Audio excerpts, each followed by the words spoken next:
shot by armed soldiers. In one of the clips, bodies litter the cliffside as the soldiers fire at them to ensure that they're dead. If it had been a legal process in a court of law, international or national for that matter, I think it should have been under the Genocide Convention. በምን መልኩ የዚህ ታሪክ ቀጥሎ በታሪክ በኢትዮጵያ ታሪክ ውስጥ ቦታ እየያዘ መሄድ የለበትም። በቂው ነው። በቃው ከዚህ በኋላ ታሪክ ሊኖረው አይገባም። በምንም መልኩ ወደፊት አገር ሲቀየር ነገር ሲመጣ የሱን የሚያስታውሱት ማስታወሻዎች በሙሉ እንዳይኖሩ መደረግ አለበት።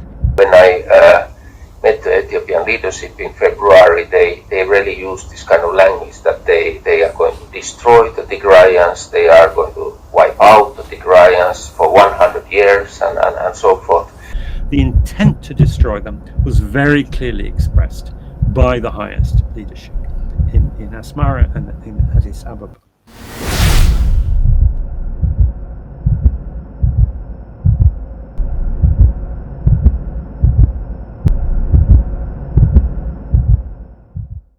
Academic studies, advocacy organizations, media analyses, and even official statements from governments have all pointed to a single, chilling conclusion.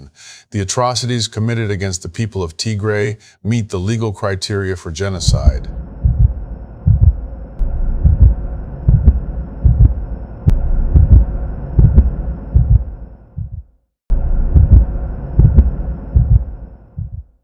The documentation is extensive, the patterns are unmistakable, and yet, the international community remains hesitant, unwilling to name the crime, pursue justice, or hold those responsible to account.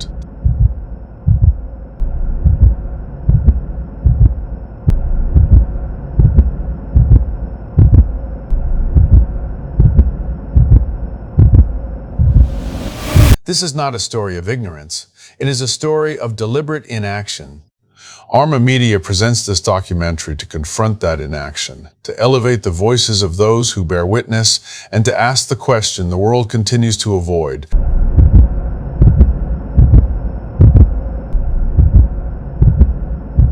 What does it take to call genocide by its name? Professor Alex de Waal has long stood out as one of the most incisive and unflinching commentators on the Tigray conflict. A globally recognized authority on international law and mass atrocities, his insights continue to shape both academic and policy discourse. In a wide-ranging interview with Arma Media, he was asked to respond to those who dispute the classification of the atrocities committed against Tigrayans as genocide. His reply was unequivocal, firmly grounded in the Genocide Convention, and delivered with clarity and conviction. Here is what he had to say. You also asserted that Abiy Ahmed and Isaias Afwerki committed genocide against the Tigrayans. So, what specific evidence can you present to persuade those who argue that atrocities committed against the people of Tigray do not meet the legal or definitional threshold of genocide? I think the case for genocide is fairly self-evident, and I won't rehearse it in detail. I mean, genocide is defined as, let me read from the Genocide Convention. Please. Genocide, whether committed in time of peace or in time of war, is a crime under international law which state parties undertake to prevent and to punish. And prevent is very important. If there's an indication that it is being committed, there is an obligation to prevent it. And then that's Article 1. Article 2, in the present convention, genocide means any of the following acts committed with intent to destroy in whole or in part a national, ethnical, racial, or religious group as such. So Tigrayans count as a national or ethnical group, no question about that. The intent to destroy them was very clearly expressed by the highest leadership in Asmara and in Addis Ababa. እና ወይ ድሮ በገጠር እንደሚደረገው እንደዚህ ክፉ ደም ወይም ጥቁር ደም እንደዚህ በሚኖርበት ጊዜ ይበጣና ያ እንዲፈስ እና አንዳንድ ሰዎች ተበጥቶ ወያኔነት መፍሰስ አለበት። የሆነች ቦታ ላይ ያለች ወደፊት አገር ሲቀየር ነገር ሲመጣ የሱን የሚያስታውሱት ማስታወሻዎች በሙሉ እንዳይኖሩ ነገር አለበት። And then you have 5 types of act. Killing members of the group. They did that. Causing serious bodily or mental harm to members of the group. They did that. C. Deliberately inflicting on the group conditions of life calculated to bring about its physical destruction in whole or in part. Now, destructive conditions of life refers, among other things, to starvation and the destruction of what is necessary to sustain life, like destroying health and water infrastructure, etc. They did that. D. Imposing measures intended to prevent births within the group. They did that. The sexual violence and the explicit aim of those horrific rape and torture crimes was to prevent births. And then the last one is E, forcibly transferring children of the group to another group. I don't think that happened, but 4 counts. 4 out of 5 counts. Clearly, it all happened. Genocidal intent is not necessarily to kill everybody. You don't need to kill everybody, or even the majority of a population, in order to achieve that. So that Raphael Lemkin, who was the author of the term genocide, he invented the term, he campaigned for the Genocide Convention.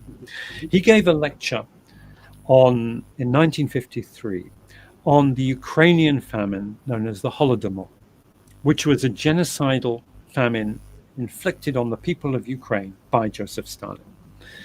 And the way he described genocidal starvation there was, it was to break the spirit of the Ukrainian people. It wasn't to kill them all. It was that starvation as a crime, it has both its biological impact on the human body, but also starvation is an instrument of humiliation, of dehumanization, of reducing society to a level of trauma and disruption and dehumanization where it no longer functions. That's what is breaking the spirit. And so what we have seen, particularly in the last 2 years, is that the attempt to continue slowly breaking the spirit of Tigray through hunger, through demoralization.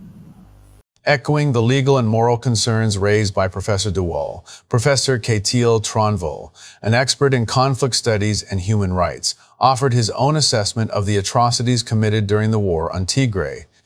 In response to a question about how he would describe the true nature and magnitude of those 8 months of conflict, Tronvol emphasized that the international community is not lacking in evidence.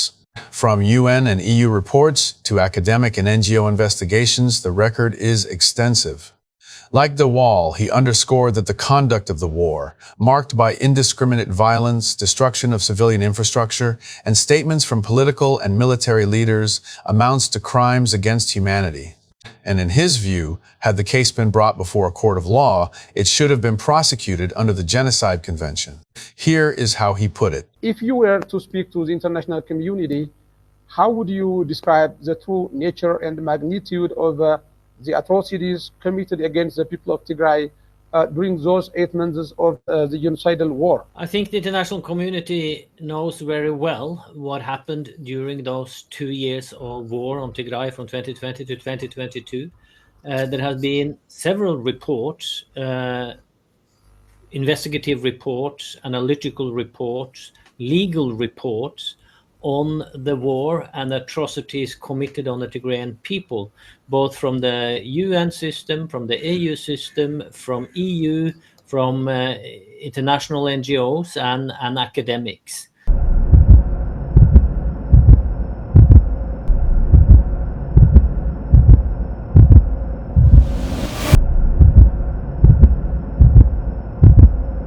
So if the international system wants to know, there are ample evidence and analytical reporting on it.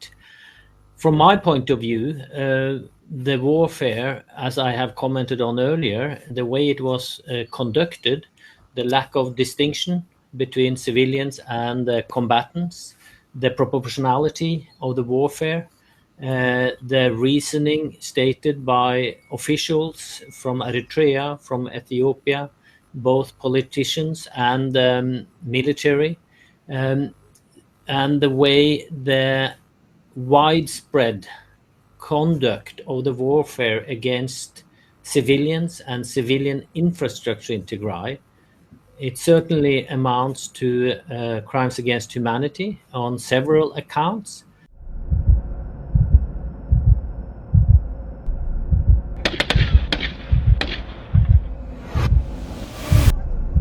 Armed men in uniform leading a group towards a cliff edge.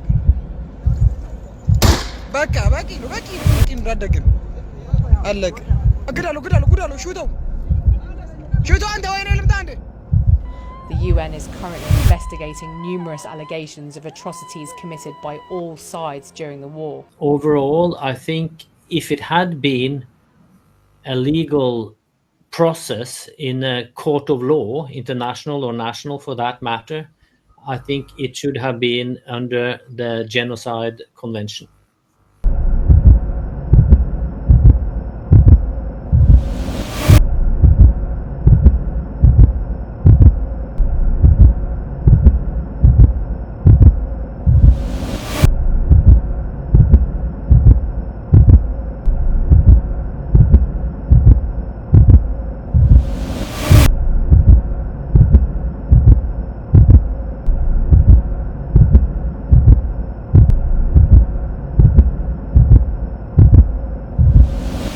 On May 9, 2021, in a rare and solemn declaration, His Holiness Abune Mathias, the Patriarch of the Ethiopian Orthodox Church, broke his silence. Speaking with deep conviction, he stated that genocide was unfolding in the Tigray region of northern Ethiopia. His message, recorded secretly and delivered through international media, sent shockwaves across the world. The Patriarch's voice joined a growing chorus, one backed by rigorous academic studies, forensic investigations, and legal analyses that together build an overwhelming record. Academic and legal reports. From the New Lines Institute's 2024 report to the Yale Law Shell Center study on starvation and siege, and the International Association of Genocide Scholars' brief on human-induced famine, each concludes that the pattern of atrocities against Tigrayans satisfies key elements of genocidal conduct. Peer-reviewed articles on massacres, hate speech, and the deliberate targeting of civilians have deepened the academic consensus. This was not random brutality. It was systematic destruction. NGOs and advocacy organizations, groups such as Genocide Watch, Physicians for Human Rights, and the Organization for Justice and Accountability in the Horn of Africa, have issued reports documenting mass rape, forced pregnancy, and starvation as deliberate weapons of war. Their conclusion: these acts may amount to crimes against humanity and, taken together, fulfill the conditions of genocide. UN and governmental reports. The United Nations Commission of Human Rights Experts on Ethiopia, the UN Special Advisor on Genocide Prevention, and even European parliamentary resolutions have all pointed to indicators consistent with ethnic cleansing and genocidal intent. Media and investigations. Major media outlets, The Guardian, BBC, The New York Times, Foreign Policy, have published survivor testimonies, satellite analyses, and forensic imagery that trace the same pattern of deliberate annihilation. The U.S. response. Inside the U.S. State Department, officials conducted a detailed review to determine whether Ethiopia's actions in Tigray met the legal definition of genocide. Secretary Antony Blinken publicly acknowledged acts of ethnic cleansing and confirmed that forces on all sides committed war crimes and crimes against humanity. But despite internal drafts and congressional pressure, no formal genocide determination was ever issued. Why? Reports suggest a combination of diplomatic caution, the high legal threshold for proving genocidal intent, and fears of jeopardizing peace talks and humanitarian access. For advocates and survivors, the absence of that word, genocide, remains a wound of silence. The evidence is clear, the testimonies are countless, and the moral question remains, when will the world acknowledge what it already knows? Until it does, the people of Tigray continue to wait for truth, for justice, and for the world to finally call their suffering by its name.